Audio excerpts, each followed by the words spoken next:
السميع العليم من الشيطان الرجيم. بسم الله الرحمن الرحيم. الحمد لله رب العالمين والصلاة والسلام على محمد وآله الطيبين الطاهرين واللعنة الدائمة الأبدية على أعدائهم أجمعين. اللهم عجل لوليك الفرج واجعلنا من أعوانه الصالح. دو مسئلے آپ کی خدمت میں عرض ہوں گے. مستحقین زکوٰۃ اور مستحقین خمس. زکوٰۃ لے لیتے ہیں اور خمس لے لیتے ہیں.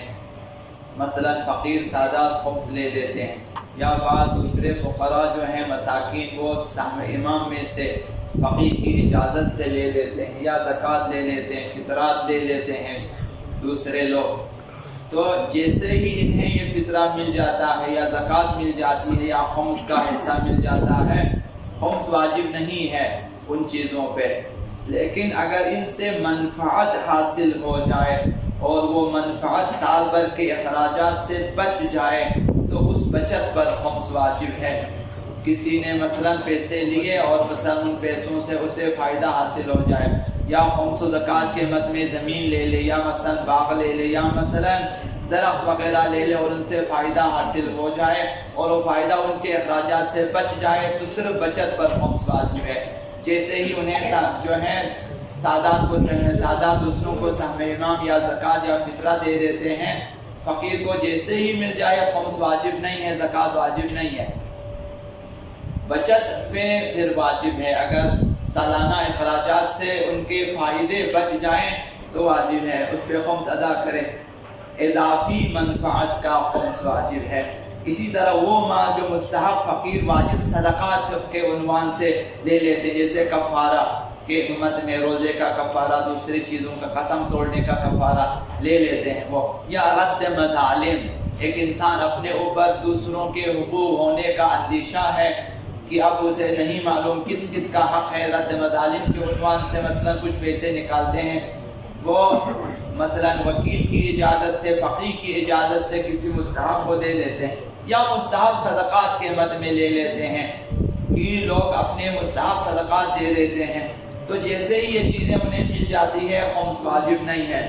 یہاں بھی یہی ہے کہ اگر اس نے جو ہے یہی جو کفارات ہیں، صدقات ہیں، یہ اگر ان کے سالانہ اخراجات سے بچ جائے تو ان کا خمس واجب ہے خود اسی مال پر.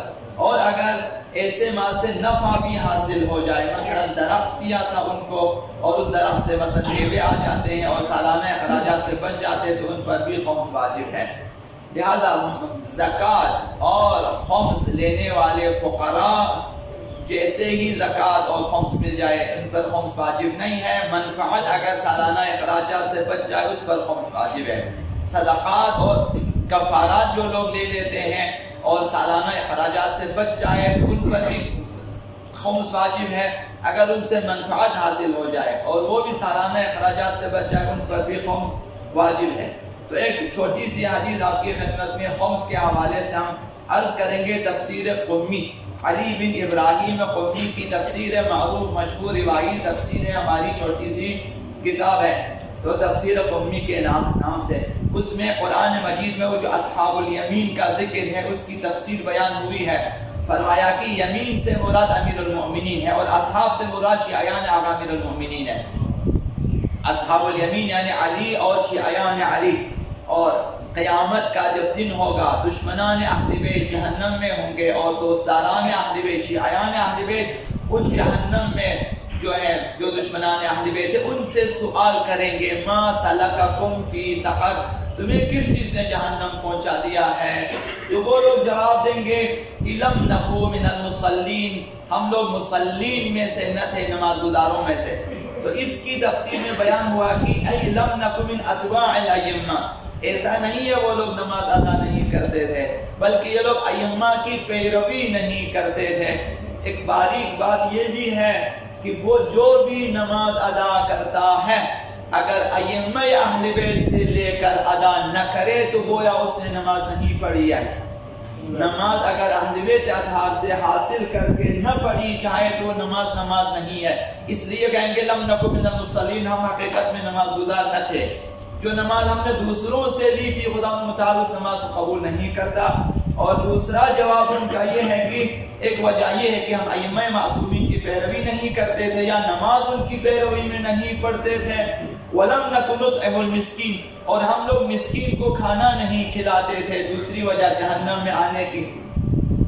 تو اس کی تفسیر میں بیان فرمایا کہ حقوق آل محمد من الخمس، یہ جو مسکین کو کھانا نہ کھلانے کے سبب جہنم میں جاتا ہے، یہ آل محمد کے حقوق خمس میں سے نہ دینے کا سبب ہے۔ مطلب یہی ہے لم نکن نطعم المسکین، مسکین کو کھانا نہیں، یعنی ہم آل محمد کو خمس کا حصہ نہیں دے دیتے تھے۔ لذوی القربا، یہ جو خمس ذوی القربا یہ آل محمد کے لیے ہے، اور والیتاما، یتیمان آل محمد کے لیے ہے، اور مساکین آل محمد کے لیے، وابن السبیل، درماندہ مسافران آل محمد کے لیے ہے۔ فرمائے کہ وہ یہ تمام آل محمد میں سے اگر انہیں خمس کے حصے میں سے نہ دیا جائے تو یہ قیامت کے دن دشمنان اہل بیت کہیں گے کہ ہم یہ کام نہیں کرتے تھے، کہ انہیں آل محمد کو ان کے حقوق نہیں دیتے تھے، جیسا کہ پیغمبر اسلام کے بعد سے انہوں نے ان کے حقوق روک لی ہے، اور اس کے بعد اب تک انہوں نے حقوق روکا ہے۔